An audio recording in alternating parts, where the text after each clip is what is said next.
Hello and welcome to Ozarks History. This is Vincent Anderson, and guess what?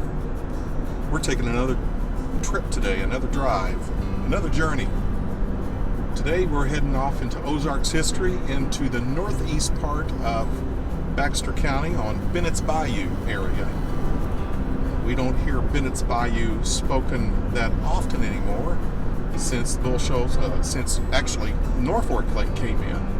So we are going to head across Norfolk Lake on Highway 62 bridge, go across into Henderson, go a couple miles and turn left and go up a county road in the middle of the boondocks. Out in the middle of the woods, kind of going to pass through a little place called Cumi. How's that one? C-U-M-I. And up there in that area is also the Flutie area. And so, but we are headed to the Old Athens Cemetery, and that area used to be called the New Athens because the Old Athens was down in Ozark County, Arkansas, on off the White River. More about that later. But we are going to the Old Athens Cemetery in the region of Bennett's Bayou on Norfolk Lake. Now, before Norfolk Lake came in 1938 and 39, the Corps of Engineers started surveying the whole area over there to put in the dam. And we have Norfolk Dam, and so in 1940 they started blasting rock and dirt and everything else and created the Norfolk Dam for a couple years. That whole area, that river that was running through there, it's called the Big North Fork of the White River. So we also have the small North Fork of the White River, and that would be that starts at Oakland and it heads north up into Pontiac, Missouri, and Thin Ocean, Missouri. So you have the Big North Fork and the Little North Fork of the White River. We are working on the Big North Fork today, and like I said, we're headed to the Old Athens Cemetery. Some really old structures there. Haven't been there 5 years, oh my goodness, probably about 6 years ago. There's another great cemetery over near that place, a little town or a little spot in the road where a possum died.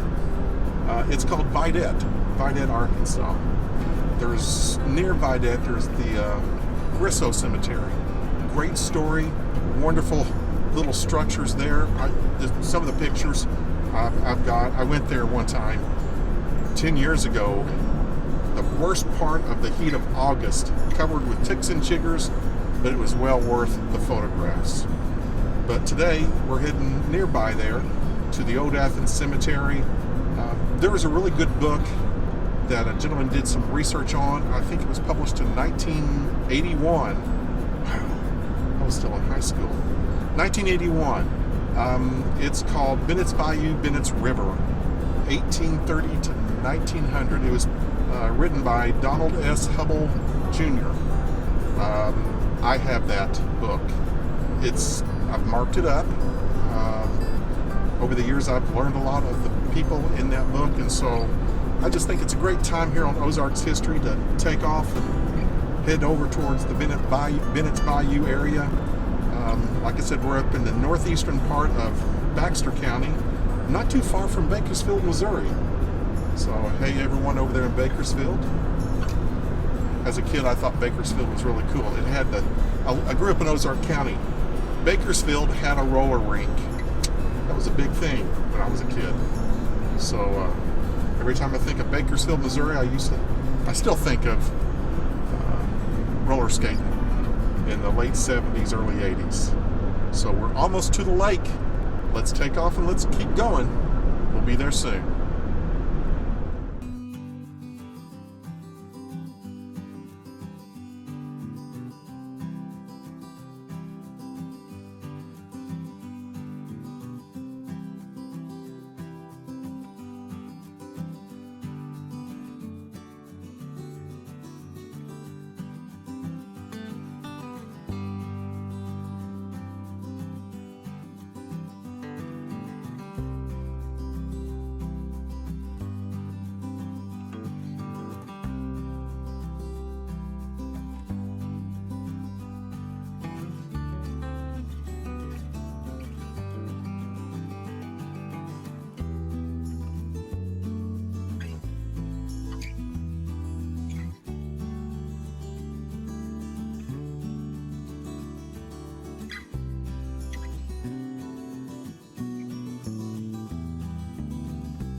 We're out here on Bennett's Bayou on the bridge over Bennett's River.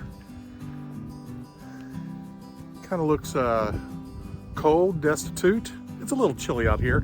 This is the area where Schoolcraft actually went through and crossed in 1818 when he was coming into the Ozarks. So this is Bennett's Bayou, Bennett's River. And as you can see, we do have some graffiti here. Yeah. I guess if you're going to have graffiti, might as well be scripture. Still not crazy over graffiti. So let's go ahead and get on over to the Old Athens Cemetery. Just got to take pictures, you know.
Welcome to the Old Athens Cemetery.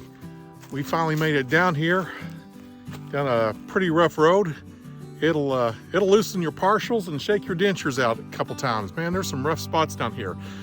That's why if you go to some of these old places here in the Ozarks, I don't recommend you using your good car. So I have my old van here, full of all my equipment and stuff that I use, and I suggest if you ever come to the Old Athens Cemetery, don't bring your nice sports car down here.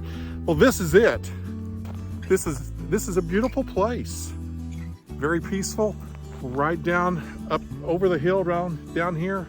Below is the Bennett's River, Bennett's Bayou. And this is just a wonderful, wonderful little cemetery.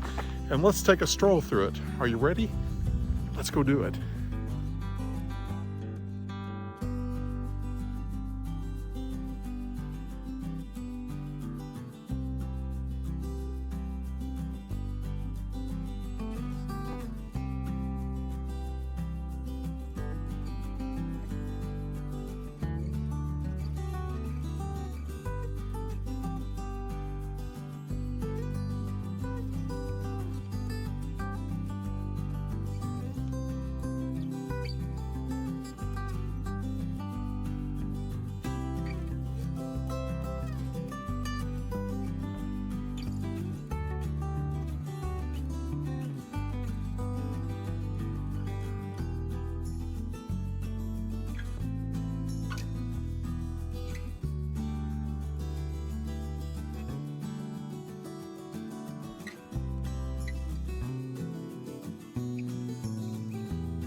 First of all, we're parked underneath this pretty big old cedar tree here, red cedar.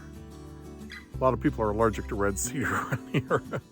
But we're underneath this red cedar, and there's two stones I would just like to show you. First of all, because of family relationship and everything else. The two people here are related to me because this gentleman here, his name is William Anderson. He is the brother of my great-great-great-grandfather. And so in Tennessee, actually they came here to Bennett's Bayou. They established the Primitive Baptist Church in 1848 here in this area. So we're right down here by Bennett's River. So Primitive Baptists, very close association and ties and relationship with the Church of Christ that we know it today. They were also, William here, was also related to a guy named Joel Anderson in Tennessee. Joel Anderson was also very instrumental in the Church of Christ movement in Tennessee.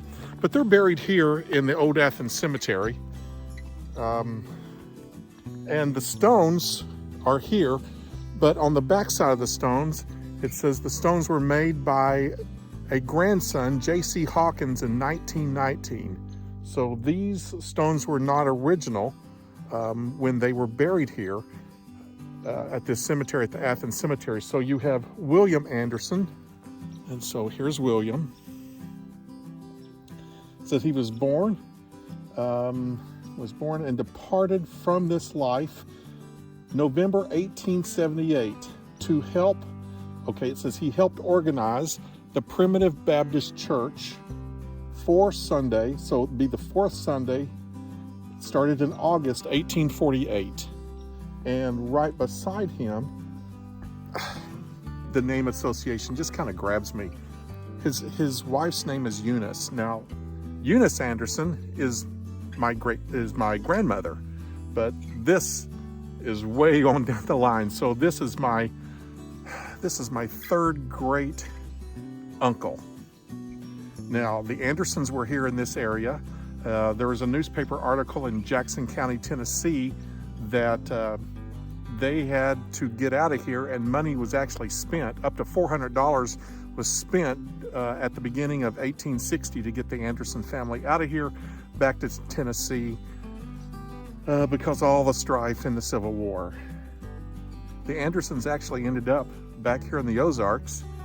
The last part of them moved back here in 1876 because there was division in the family. Part of the Andersons turned blue. I'm wearing blue today. They became Union halfway through the Civil War. So the Andersons came back to a place that was heavily Republican, Union-leaning in Missouri. That would be Ozark County. And so they came back. The last part of them came back in April of 1876. But they were here before in the Ozarks, and we are just right south of the state line. Right up this way would be the state line to Missouri. And you have Bakersfield, and then over this direction you will have Gainesville. Hard, tough roads, but as a crow flies, not that far really. So, but I do want to point this out. So you have the Primitive Baptist Church, like I said, so they are very heavily, their doctrine would be kind of heavy Calvinist. Also, they would really believe in a lot of, they have communion, baptism. Calvinism was kind of heavy on that part right there also. And foot washing, foot washing. Churches do not practice that much foot washing that I ever hear of. When I grew up as a kid at my little country church up in Ozark County, we had foot washings. So that was a kind of a Primitive Baptist hanging Pentecostal back in the time, and that was heavily practiced when I was a little kid in the 60s. I was born in 65, so we have 60s and the 70s. But here we have William Anderson and his wife Eunice, and the stone has been busted or snapped right there. Don't know if a lawnmower hit it or the code doesn't help these stones, because these stones are limestone and they will actually wick up or draw up water, and when the freeze comes, that water in there will make them crack. So you need to be careful with old tombstones in old cemeteries, especially if they're made out of limestone. Marble will also wick up water too. So when we first came into the cemetery and we drove in, I don't know if you noticed on the video or when I walked through the cemetery at the very beginning, there is something unique here that has actually drawn me back to the Old Athens Cemetery. They are Neck-Discoids, and these things are one of the most beautiful. These two grave sites are so unique and beautiful. Here for the Ozarks, stunning. They are stunning. And so let's go ahead and take a look. It's going to be a mother and daughter. Let's do this.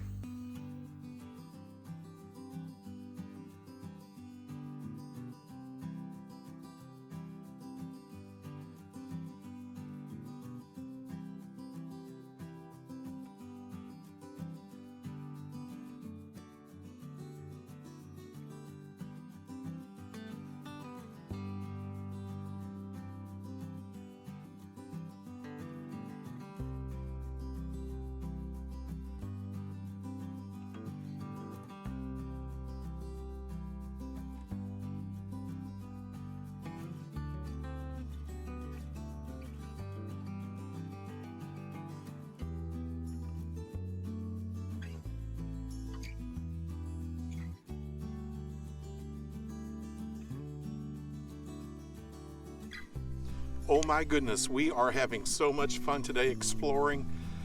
These two are what we're here for. That's why we're here, really.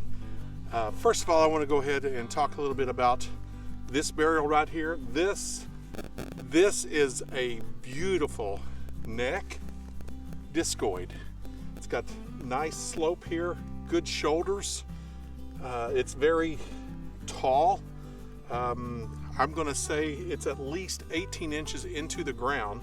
So this is a huge slab of stone that's actually put in here. Very nice, still well preserved. Now we're going to cheat a little bit. I'm going to go ahead and read from this piece of paper that I've pulled up for research. This is Nancy Duckworth Churchwell Baker. So Nancy Baker. So her middle name is Duckworth. Duckworth. Where does that come from? Actually, on the other side of the county, all the way into Marion County, actually up into Ozark County, there are Duckworths up there. So that already is ringing a bell here in the Ozarks for me.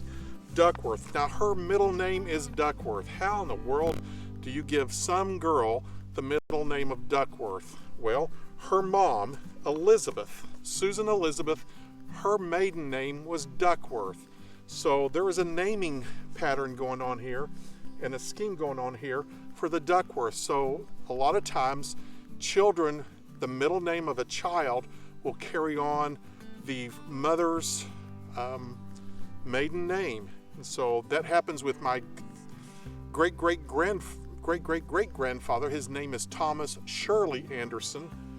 How in the world would you give a man a middle name of Shirley? Well, his mom was Catherine Shirley. So we have her mom is a Duckworth. So we're going to tag that maiden name all the way into this lady right here. So she was born in 1818, December 15th. She passed away here in Baxter County, February 23rd, 1861. So we have her here, 1861, passing away. This is not only a Neck-Discoid, we also have this wonderful footstone down here with a nice little neck shoulders on it also. And nice stone here.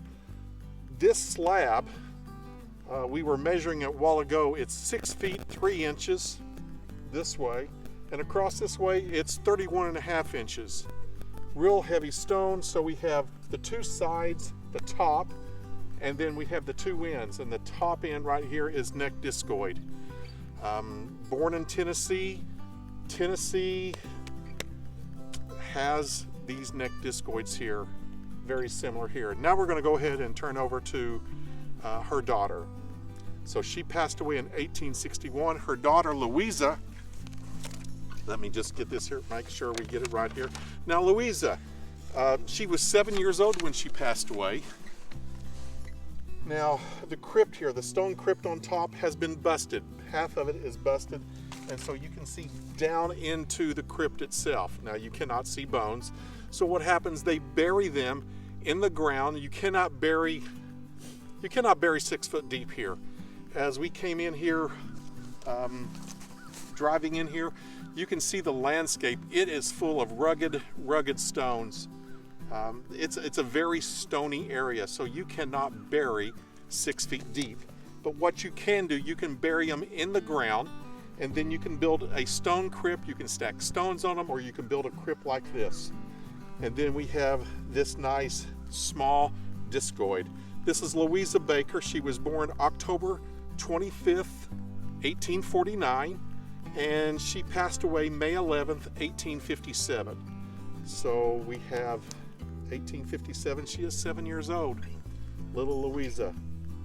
So we have a mother, passes away 4 years later, and she's buried by her daughter, and they both have neck-discoids, and she is a little Baker also.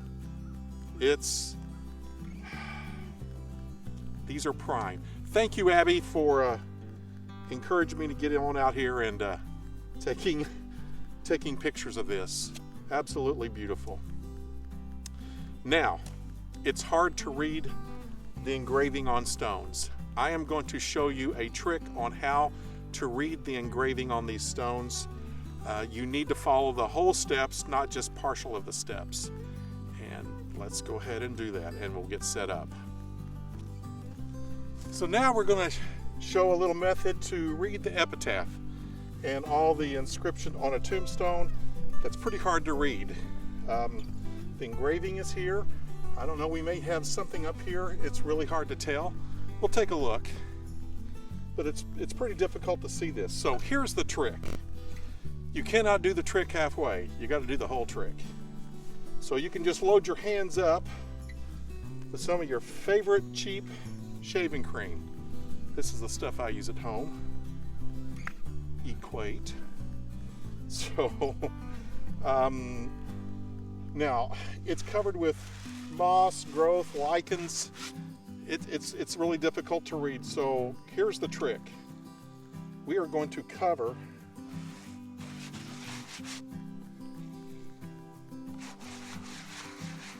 You can load your hand. You don't have to wear rubber gloves. Sometimes I do because I don't want to deal with everything else here. There we go. Oh, the smell outside of shaving cream reminds me of weddings. Cover somebody's car up with shaving cream. Oh, we're getting there.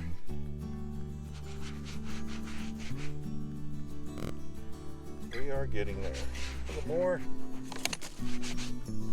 You have anything down here? No? Maybe, maybe not. No, I don't think so. While we're at it, might as well just give a good coat up here.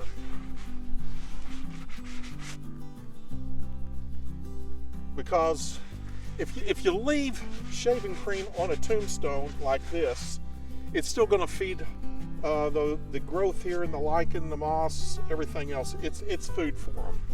So we don't want to feed them food. So we're going to have to get rid of it too. So I'm going to scrub it off and add a compound to it. Now, here's the problem over the years, and I've seen this done as a kid. Nothing against anybody who's ever done this in the past, but let's just learn some lessons here. Bleach, Clorox. See this stuff? Don't use it. It will literally eat away at the tombstone, and that's not what we want to do. So I've covered it with shaving cream. Now, I'm going to take my handy dandy squeegee and start working it down. There we go. There we go. Yeah. Looks like there might be a little etching up here. I cannot get to it. I'm not going to worry over it at the moment, if it's a design or not. Sometimes discoids will have something on one side of them, but this is what I'm really after. Ooh, look at that. A little bit more here. A little bit more. There we go. Take a rag here. So, in memory of Nancy D. Duckworth Churchwell, her maiden name is Churchwell, Baker, wife of T.W. Baker, born December 15th, 1818, died February 28th, 1861. So I'd like to kind of go back and see what happened from February 28th, 1861. So we're right now in January, the first part of January. So here we are, we have her right here. So I'm going to just take my rag and wipe it off. There we go. Get everything out of there. Then I'm going to take some water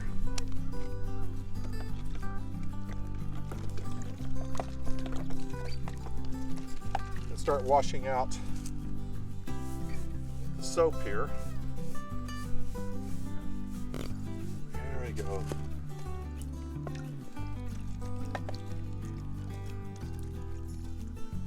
Okay, the next thing we're going to do, we're going to use a substance called D2. D2 is what we use on monuments. It will not eviscerate, it will not erode away the etching or the monument, and it actually works on any kind of masonry, stone, concrete, asphalt, wood shingles. You've got growth, you've got moss growing on your shingles, you need to use this. So I'm going to take the D2. Here we go. And I am going to spray D2 on this tombstone. I'm going to let it set for a while. Then I'm going to come back with some water and a scrub brush. And when you do the scrub brush, you need very soft bristle brush. And I will wash and clean this off. When it's all over with, I'm going to come back and I'm going to spray it one more time with D2 and I'm going to leave it. This works by photosynthesis. That means I'm going to just leave it here, and over time this will go inside of all this growth here, this moss here. It will grow in, and it works by photosynthesis, and it will kill it, and it will go down into the stone and clean it out while I'm gone. And so over the next month or two, this will start brightening up. The other thing I would like to say about old cemeteries like this, thank goodness here in Baxter County, the Sheriff's Department, we have Captain Jeff Lewis. Jeff Lewis takes the inmates who are in the Baxter County Jail, those who are, I guess, nice and good. They will come out to cemeteries like this and they will mow and clean up the cemeteries when there's not anyone really to take care of a cemetery that's basically abandoned. It's not a functioning cemetery. There's not a cemetery board here to take in collections, and so thanks to Captain Jeff Lewis, Sheriff John Montgomery at the Baxter County Sheriff's Department, they come out here with a load of prisoners, inmates, and they have the weed eaters, the rakes, and they start cleaning up the old abandoned cemeteries. So in your area, if you have abandoned cemeteries, go talk to the sheriff. Go talk to the Sheriff's Department. See, Sheriff's Department might thank me or may not thank me. It's a really nice project, and it's something hands-on that really helps out the local history of the area, is to go out to abandoned cemeteries and cemeteries like this, and they keep it clean and mowed. All right, Nancy, we'll wait for about a half hour here, and we'll scrub it down again and rinse it off, and we'll leave it, and it'll look pretty good over time. Well, I wasn't going to do it, but I figured if I didn't clean off this little girl, 7-year-old daughter to Nancy over here, if I didn't clean off her tombstone and put some shaving cream and a squeegee to it, I would get comments. So let's cut to the chase and let's go ahead and take a look at little Louisa and her tombstone here. I shaved today, so if I run out of shaving cream, I can drop by Dollar General and grab some more. All right. Okay, sweet little girl. Let's see your etching and your engravings here.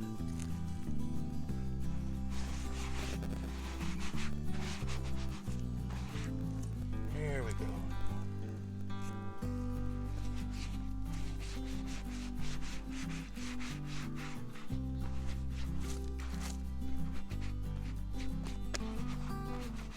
Woohoo!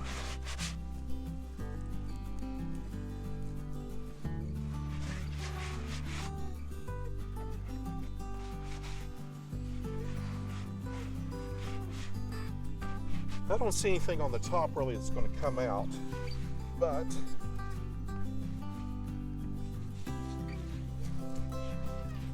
I think the bottom here is going to really look nice. So here we go, everyone. We're going to take our squeegee, do a little clean off here.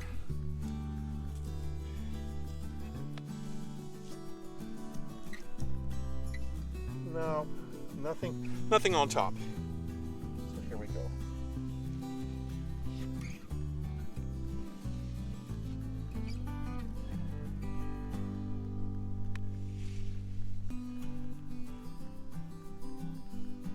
Is that just a decoration? Ah, there we go. Yes. Okay, in memory of Louisa J.T. Baker, daughter of T.W. and N.D.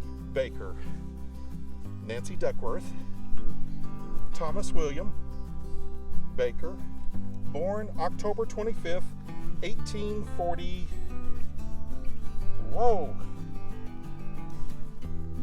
1849. Is that an 8 or a 9? 18, and died May 11th, 1857. So that's a little. 1849. Yes, 1849. Whew. So she was born October 25th, 1849, passed away May 11th, 1857. That makes her 7 years old. Now, a couple other things. This is some native stone off of here, off the river area. Who did this? Who did this? This takes a lot of love and effort. This whole slab here, it's 4 feet 3 inches, and it's 31 inches wide. I mean, this is some heavy work here. I even reached down on the part of this top of the crypt here, tried to pull those stones out. They have sunk in the ground into the grave. So I'm not going to dislodge them. I don't want to mess with the grave any right here. But it is actually busted half open. But this took some work. This actually took some money and dedication. I assume from Mr. Thomas William Baker. I assume so. But here we have little Louisa J.T. Baker. Whew, here in the Ozarks. Isn't this great? Let's clean her up.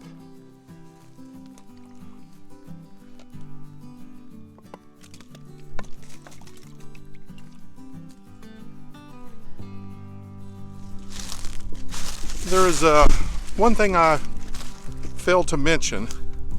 It's about this one lady up here, Eunice Anderson. Sometimes it's pronounced Eunice. Sometimes for the Greek, it's pronounced Eunice. But anyway, we'll just go with Eunice. And so, on the back of the stone, which is busted, there is also the epitaph written. She knew her Bible by heart. And I was getting ready to drive away, and I'm thinking, oh my goodness, I have to just honor that. men and women who put the Word of God in their heart. And we're talking about early 1800s. We're talking about people here that are not stupid. They're literate. They're very literate. And memorization of the scriptures was really important. And so they're at the Primitive Baptist Church. Began in 1848 here in Baxter County with all the sacraments that they would do, but foot washing, communion, baptism. But I will hide your word in my heart that I may not sin against God. Just reminds me of that scripture in the Psalm. And so I just wanted to mention, plus that name Eunice Anderson, my grandmother is a Eunice, even though she has passed away. I just wanted to go ahead and mention that, and so on her tombstone. As we're getting ready to leave, I've had a few opportunities to talk to some people who've been watching my videos and emailing back and forth. There is just something about a cemetery. It's an equalizer. No matter what status you rank in life or how low, above, or whatever, this is the equalizer. Death. Death is the equalizer. And there is one judge in heaven. So when I was a kid, growing up next to a cemetery, there was a group that came out for young people. It was a Christian rock group. It was called Petra. Some people liked them, some people detested them. I just was completely fascinated with them. They had this one song called Grave Robber, and I memorized that song as a kid. And I remember walking through the cemetery singing that song, and I would sing it over and over again. I don't sing it every time, but honestly, I think of it a lot. And the guy in the 70s wrote the song. His name was Bob Hartman. Played the lead guitar for Petra. The lead singer, Greg X. Volz. Great singer. Nothing against John Schlipp or anything right now of Petra, but that was just ingrained into me as a kid in the 70s.